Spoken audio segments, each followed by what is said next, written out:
Are you listening? And next up, we are joined by a very special guest. This week, a really awesome game launched called Time on Frog Island. We are joined with one of the developers of that game from Half Past Yellow, Max Wrighton. Max, thank you so much for being here. Thanks for having me. That's super, super nice. Yeah, so I've had some time to kind of jump into the game. For someone who's coming to this new and has never seen Time on Frog Island, how do you personally describe it? It's been described by our artist in the company as a point-and-click adventure, but for people with ADHD. So it's like a platformer.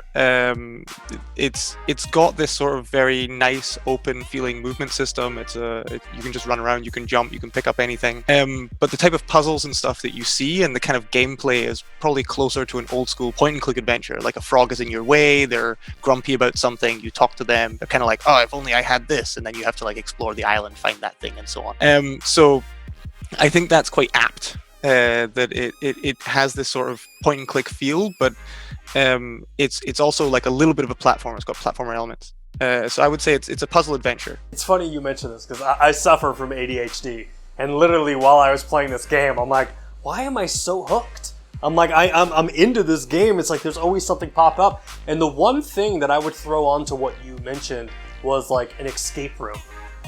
It was very escape room vibes where it's like, okay, I found this, I give this to this, and then it opens up this whole new realm. Very clever on your guys' end. From a creation standpoint, that seems like there's a lot of moving parts. I mean, did you have clues connected with strings on a board to kind of figure out how the game would work, or what's that process? Not quite. I mean, we did.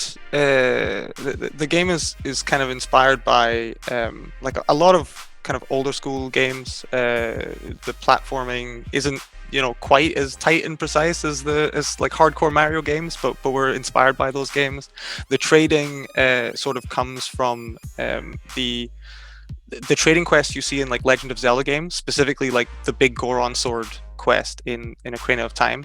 Just this idea of like finding this saw and then finding a carpenter sleeping next to or like who needs to build a bridge, and then you give it to them, and then they give you something else, and you have to find the person who needs that. So we wanted to kind of kick that up to 11 and have this like spaghetti network of these different trades. So it's not just one line, it's like multiple crisscrossing ones. You don't know quite always which ones are linked to other ones. So no, it wasn't quite like pins and strings on a board, but it was a little bit tough to keep track of everything, and we also have like little hidden alternative solutions to a lot of the puzzles and these types of things. So it did get out of hand pretty quickly. There was a lot of whiteboard drawing and stuff like that. For sure. I got to assume with that process, there's probably a lot of stuff that never saw the light of day either. Yeah, absolutely. I mean, there always is for every game. Like, there's a lot of things that we really wanted to add into the game. I mean, we think that what we've managed to do with the island and make as many things like interactable and pick upable as possible, we think we've achieved a really good level. But we also just had ideas for quite a few more little things, like this thing you can pick up, or this thing that's affected by the time of day, or this puzzle that could have worked in this way. But eventually, as you get closer to the end of development, there's always things that end up being cut. Yeah, I mean, for a game like this, I think the thing I was also taken away by, and I don't know if this was intentional, but it's the complexity. Because to your point, I didn't expect that a sunflower would look different at nighttime versus in the rain, or if I pick up an ice cube in the snow and I bring it back to the other climate, it melts. I mean, those are the cool little details. I mean, was that intentional on your guys' end to add that type of stuff? It's one of the things that we didn't quite get to explore as much as we wanted, but yeah, just this idea of being able to any item that is required for a key quest, we wanted to have as many ways to sort of unlock that item or stumble into that item as possible. This idea of almost like failing forwards is super nice in the game, because the game is about exploration, it's about experimentation, it's about play. So if it isn't raining, so these little rain flowers haven't spawned, because you want, like, one of the characters wants a rainflower, it's kind of fun to be running around with a sunflower, maybe trip and fall, it lands in the water, and then it just pops into this other thing, and you're kind of like, good job, me. So we tried to add in as many of those little interactions as possible. So we try to make things work the way we hope players kind of think they will, but also have like maybe a little bit of play and a little bit of surprise in there as well. Yeah, stumble forward is kind of a perfect way to describe my experience, because I like to think that I'm intelligent, but I mean, there's a couple parts I'm just like, what do I gotta do here? And then it just popped up and it was there. From a development perspective, why frogs? We don't actually have an answer. So it seems like there are just a ton of frog games right now, and frogs are so hot on the internet. Maybe they always have been. But we actually did zero market research for frogs. We had the character design. We knew what the sailor was going to sort of like look like and feel like. That was one of the first things we made in the game. And we knew we wanted the islanders to be very different. Like, we knew we wanted to go with anthropomorphic animals or something like that. Not only for the cuteness factor, but also like mechanically, gameplay wise, you wash up on an island, you don't understand everything each islander says. There's miscommunication. It's part of the game. So for the frogs, they sort of came up just through concepting. Our artist, once Casper moved on from drawing pictures of the sailor, it started to be, what could the islanders look like, or what could the island look like? And we have this really nice, one of the first concept drawings with another character in it is just the carpenter frog, the one that cuts the trees, just sitting next to a tree eating a sandwich, and the sailor is kind of sitting next to them. And as soon as we saw that concept drawing, it sort of clicks, like, okay, is it animals and lots of different ones like Animal Crossing, or is it just all frogs? And then that was a production decision where having it be all frogs made it easier to develop more characters, keep the rigs semi the same, keep the animation semi the same, this type of stuff. Well, as a fan of Slippy in Star Fox, I definitely appreciated the use of frogs in this game. And how long were you guys working on this title for? Not quite 2.5 years, like 2 years and 4 months. Yeah, basically it was, I think, somewhere between March and April 2020. We started, yes. Now, through that whole process, is there one moment that kind of stands out from the others of being like, I don't know if we're going to be able to complete this game? I mean, were there some challenging moments? The most worrying moment was actually the end of 2020, the beginning of 2021. We'd finished the sort of vertical slice of the game, and we were shopping it around to publishers. And we have released one other title. It was like a mobile game called Tiny Toon.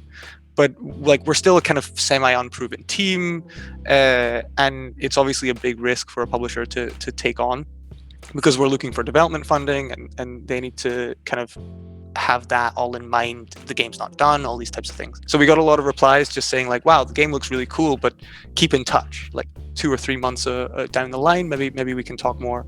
But the thing is, we didn't have 2 or 3 months really as a company.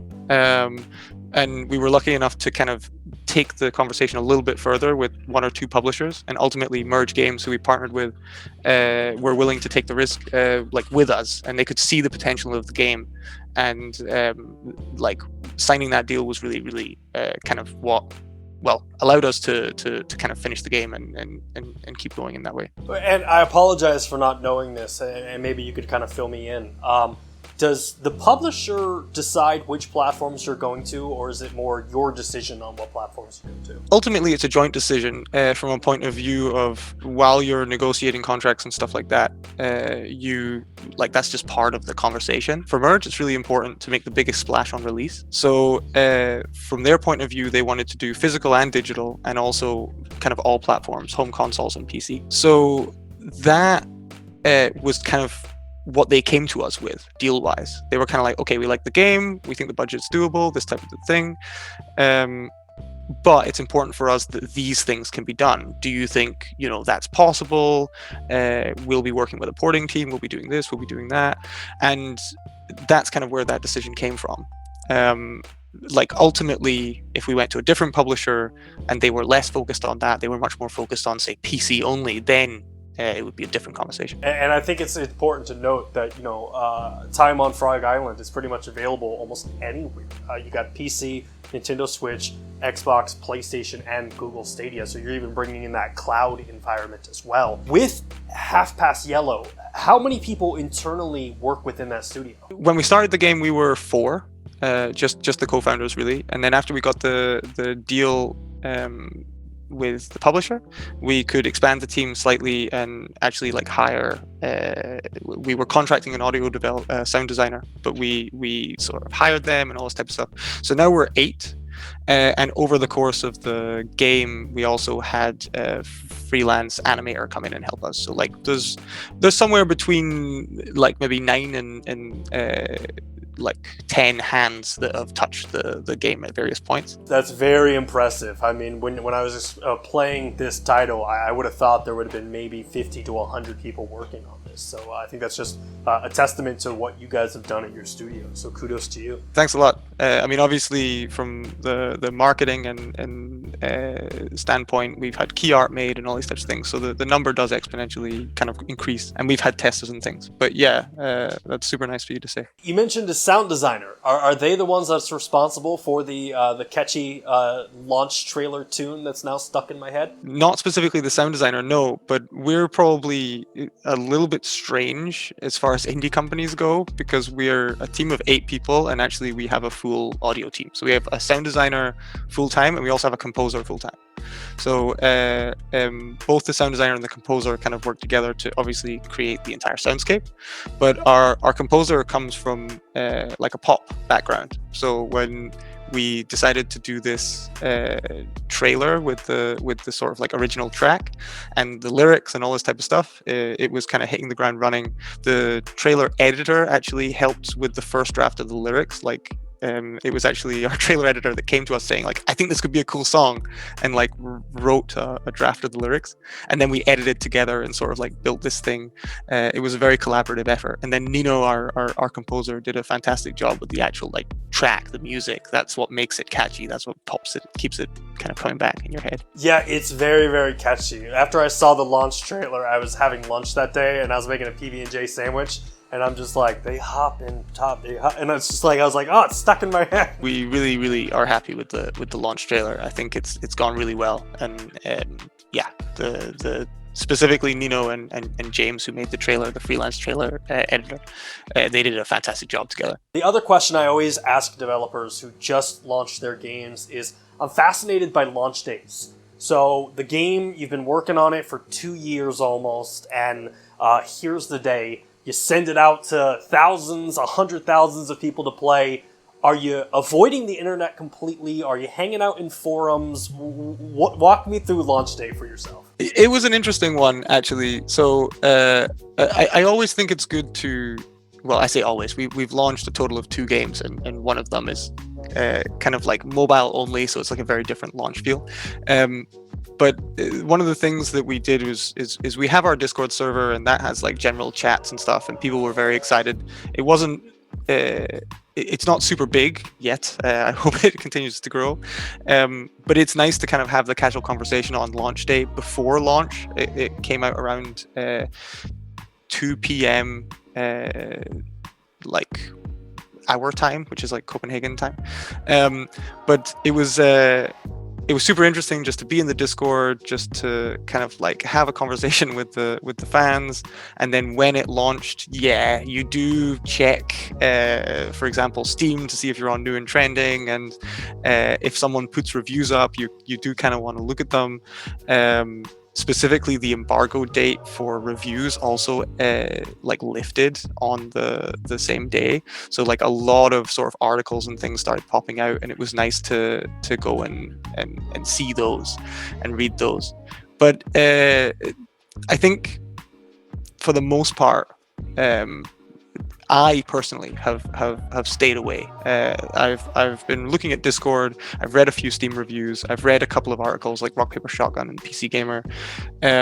But Remy, our CEO, our tech lead, he's been watching streams of like small streamers, 2-3 viewers and stuff, just to kind of see how they're liking the game, and he's having a really wholesome experience just seeing people enjoy things. I think it's always a stress when you finally like launch your game, because the biggest worry for me is that out of the last 2 years of say tweeting little gifs and doing this and doing that, people have like maybe the slightly wrong idea of what the game is, and then they buy it and play it for 5 minutes and go, what? this is terrible. So that's always been my worry. But But when we released the prologue, the demo, and now releasing the game, it's like it almost instantly quells that worry because people do like the game, and it's you just kind of get inside your own head. Now, Max, what made you get into video game development? Me personally, there wasn't really any one thing. For almost as long as I can remember, I've kind of been interested in playing games, interested in making games, interested in starting my own games company. Like even from being like a young kid, my dad has like game design documents that I drew and wrote. But the thing is, like, they're terrible. Not just from a point of view of the games are bad, but also they're not what game design is, and they're not what game development is. So it's also like what game development is to me has also evolved over the years. And it just so happens that as I've changed as a person, kind of what game development means to me and what it really is has also sort of changed. Originally, I was very interested in being some big game designer for Insomniac or something because I love Ratchet and Clank so much. But as I went through university, I realized that I actually enjoyed, design, programming, maybe doing a little bit of 3D art or rigging if that's necessary. So it made more sense to go into a company where you can wear a lot of hats and be a generalist. So just generally, as I've navigated, it's never changed in a way that I've disliked, what game development is. But I would say there wasn't a moment. It wasn't like I played a game and I was like, man, this is what I want to do. I'm going to chase this dream. It's definitely just something I've always kind of thought was going to be fun, essentially. What's next for the studio? The studio, I mean, we're tracking bugs. The interesting thing about releasing a game is just that, we did maybe 6 months or more of QA, and okay, there are a couple of bugs that we had like seen, but then were hard to replicate. But then as soon as you give your game to thousands of people, all of a sudden, you have a lot more test cases, and these edge cases come up more than you thought they would. So actually, we've got quite a few bugs in our backlog that now we have more information on from players who come to our Discord. So we'll be fixing a few of those, or all of those, hopefully. Making a couple of small gameplay things that we've noticed, like just changes. But our plan for game development, our plan for the studio is to very much make these crafted experiences, and at least initially it'll be about moving on, and we already have an idea for another game that we're sort of starting to prototype. When this game kind of the next game sort of goes further through development, or after it's released, maybe it's time to revisit, take another look at what Time on Frog Island is, and do people like it, and do we do a sequel, do we do updates? But just as a studio, we're much more interested in like single player linear experiences, rather than these kind of games as a service and stuff like that. If I had a magic checkbook that I could get you guys any IP in the world, what would it be? I really don't know. It would probably end up being some. I know our sound designer, Goran. He's always referencing like a lot of '80s action movies, or like a Jean-Claude Van Damme movie, or an Arnold Schwarzenegger movie. And I feel like if we were to have like this unlimited income, it would be something like that. It would be like, oh yeah, let's make this almost like IP licensed Broforce or something. I don't know, because if you've got the unlimited checkbook, might as well get them all. So many times when I ask that question, the first one that comes out, everybody always says Star Wars. I want Star Wars. So to hear like 80s Jean-Claude Van Damme, Arnold Schwarzenegger, I mean, I would jump into that game very quickly. I mean, that'd be a fun experience. I think if you haven't played Broforce already, you should check it out. For you personally, I know we talked a little bit about like Ocarina of Time and a few other titles. Do you have any favorite video games? My favorite video games are generally the ones that scare me so much about how good they are that I never really want to explore that genre. Because then you're going to be compared to these greats. I grew up with, like I said, Ratchet and Clank and these Insomniac kind of platformer games, Spyro, and I still enjoy their games, like the latest Spider-Man and stuff. I love Legend of Zelda, and that is also true for Breath of the Wild. But in terms of the games that I think impacted me the most, especially recently, I think some of my favorite games are the Return of the Obra Dinn. The Lucas Pope game is truly fantastic. It's one of the best like detective puzzle, mental solving style of games I've ever played. And also, similar vein, Outer Wilds, similar idea, just the time loop solar system game where you're kind of like unlocking this little puzzle. They're just unbelievable. Like the craftsmanship that's gone into them, and the fact that they are also made by small teams, it truly just blows me away, because I'm just thinking about how difficult it is to not just build the systems, but then from a design point of view, have all these threads come together. Outside of Time on Frog Island, are there any games out there that have you excited? Like, oh, I can't wait to jump into this, or I can't wait to play it? Well, actually, so on Tuesday I'll probably play Stray when that comes out. I'm excited to play that. I hope that, you know, I've been seeing little GIFs and stuff of this game, and the announcement trailer came out years ago, and it just looks like an interesting little game. I'm excited to play that. Big AAA is Breath of the Wild 2. You can't not be excited about that. And I'm very excited for Hollow Knight Silksong. It's another one of my favorite games, and I think yeah, millions upon millions of people are excited for that. Well, Max, I appreciate you coming on the game, and once again, congratulations on the launch of Time on Frog Island. If anybody watching this wants to find out more about Half Past Yellow, about the game, where should they go? You can come to our Discord. I don't know if I can give, well, I can give you a link, I guess, to put in the... Yeah, we'll put it in the description, yeah. Yeah, no, I would say Twitter and our Discord is the best way to stay up to date. Well, thank you again for coming on the show, and thank you to everyone for watching this. Until next time, my name is Bryant. This has been the Nerf Report, and we will see you in the next video. Hey, thanks again for checking out our channel. If you like what you saw and you want to see more content just like it, which who wouldn't, hit the subscribe button right there. And while you're down there, hit the like button. Maybe even consider becoming a Nerf Report best friend, just like the people listed down below did. In fact, don't you want to see your name there? I know I do.